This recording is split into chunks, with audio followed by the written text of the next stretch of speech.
પ્રાચીન સમયમાં એક ઢોંગી જ્યોતિષી હતો. તે ગામના લોકો સામે મોટો જ્યોતિષી બનવાનો ઢોંગ કરતો હતો. રોજ રાતે તારાને જોતો અને લોકોને ભવિષ્ય જણાવતો હતો.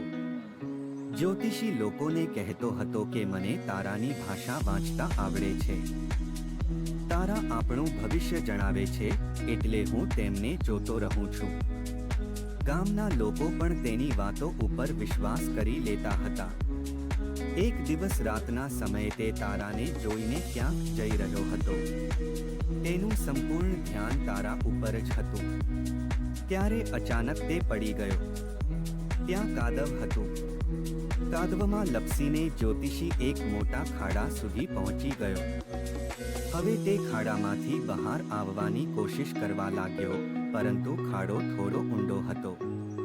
કાદવના કારણે તે વ્યક્તિ બહાર આવી શક્યો નહીં. અનેક કોશિશ પછી પણ જ્યારે તે કાદવમાંથી બહાર આવી શક્યો નહીં ત્યારે તેણે ગામના લોકોને અવાજ કર્યો. તેનો અવાજ સાંભળીને ગામના લોકો તરત જ તે ખાડા પાસે પહોંચી ગયા અને તેને દોરડાની મદદથી બહાર કાઢ્યો.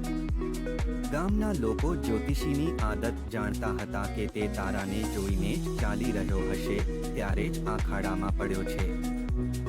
લોકોએ કહ્યું કે તમે અમને ભવિષ્ય અંગે જણાવો છો, પરંતુ તમે પોતે જ પોતાનું વર્તમાન જાણતા નથી. તમને એ વાતની પણ જાણ નથી કે તમારા પગ નીચે શું છે. ભવિષ્યમાં શું થશે તે વિચારવાનું છોડીને વર્તમાન ઉપર ધ્યાન આપો. ત્યારે જ જીવન સફળ થઈ શકશે.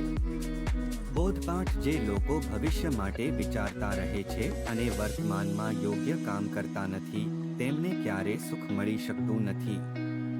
એટલે વર્તમાનમાં યોગ્ય કામ કરશો તો ભવિષ્ય જાતે જ સુધરી જશે.